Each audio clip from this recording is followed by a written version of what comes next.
ಅಂಕೋಲಾ ತಾಲೂಕಿನ ಡೋಂಗಿ ಗ್ರಾಮ ಪಂಚಾಯತ್ ವ್ಯಾಪ್ತಿಯ ಸಾತನಬೈಲಿನಲ್ಲಿ ಸಿದ್ದಿ ಸಮುದಾಯದ ಆರಾಧ್ಯ ದೈವ ಸಿದ್ದಿನಾಶ ದೇವರ ಜಾತ್ರೆ ವಿಜೃಂಭಣೆಯಿಂದ ನಡೆಯಿತು. ಜಿಲ್ಲೆಯ ವಿವಿಧ ಭಾಗಗಳಿಂದ ಆಗಮಿಸಿದ ಸಿದ್ದಿ ಸಮುದಾಯದವರು ಪೂಜೆ ಸಲ್ಲಿಸಿ ಪ್ರಸಾದ ಸ್ವೀಕರಿಸಿದರು. ಶಾಸಕ ಸತೀಶ್ ಸೈಲ್ ಹಾಗೂ ವಿಧಾನ ಪರಿಷತ್ ಸದಸ್ಯ ಶಾಂತಾರಾಮ್ ಸಿದ್ದಿ ದೇವರ ಸನ್ನಿಧಿಯಲ್ಲಿ ವಿಶೇಷ ಪೂಜೆ ಸಲ್ಲಿಸಿದರು. ರಾತ್ರಿ ಡಮ್ಮಾಮಿ ನೃತ್ಯ ಸೇರಿದಂತೆ ಸಾಂಸ್ಕೃತಿಕ ಕಾರ್ಯಕ್ರಮಗಳು ನಡೆದವು. ಸಾತನಬೈಲಿನಲ್ಲಿ 1 ಕೋಟಿ ರೂಪಾಯಿ ಅನುದಾನದಲ್ಲಿ ನಿರ್ಮಿಸಲಾದ ಸಿದ್ದಿ ವಾಲ್ಮೀಕಿ ಭವನವನ್ನು ಶಾಸಕ ಸತೀಶ್ ಸೈಲ್ ಉದ್ಘಾಟಿಸಿದರು. ಹಿಂದುಳಿದ ಪ್ರದೇಶಗಳ ಅಭಿವೃದ್ಧಿ ಮುಖ್ಯವಾಗಿದ್ದು, ಚುನಾವಣೆ ಬಳಿಕ ರಾಜಕೀಯ ಬದಿಗಿಟ್ಟು ಎಲ್ಲರೂ ಒಂದಾಗಿ ಅಭಿವೃದ್ಧಿ ಕಾರ್ಯಗಳಿಗೆ ಕೈಜೋಡಿಸಬೇಕು ಎಂದು ಸೈಲ್ ಹೇಳಿದರು.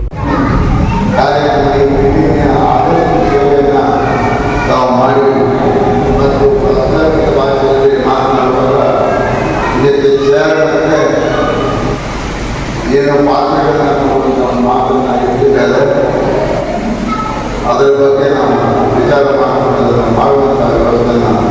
ಮಾಡಲಿಕ್ಕೆ ಪ್ರಯತ್ನವನ್ನು ಮಾಡ್ತೇವೆ. ಮತ್ತು ಈ ಭಾಗದಲ್ಲಿ ಸುಮಾರು 25 ಕೋಟಿಯ ಕೆಲವು ಯೋಜನೆಗಳನ್ನು ನಾವು ಹಾಕಿದ್ದೇವೆ. ಈಗಾಗಲೇ ಪರಿಶಿಷ್ಟ ಪಂಗಡದ 25 ಫಲಾನುಭವಿಗಳಿಗೆ ಒಳಗೆ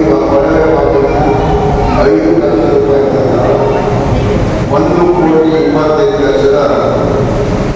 ಅಧ್ಯಕ್ಷತೆ ವಹಿಸಿದ್ದ ವಿಧಾನ ಪರಿಷತ್ ಸದಸ್ಯ ಶಾಂತಾರಾಮ್ ಸಿದ್ದಿ ಮಾತನಾಡಿ, ಸಮುದಾಯದವರು ಸಭಾಭವನವನ್ನು ಒಗ್ಗಟ್ಟಿನಿಂದ ನಿರ್ವಹಿಸಬೇಕು ಎಂದು ಕರೆ ನೀಡಿದರು.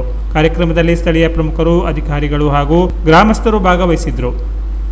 Canara plus news, Ankola.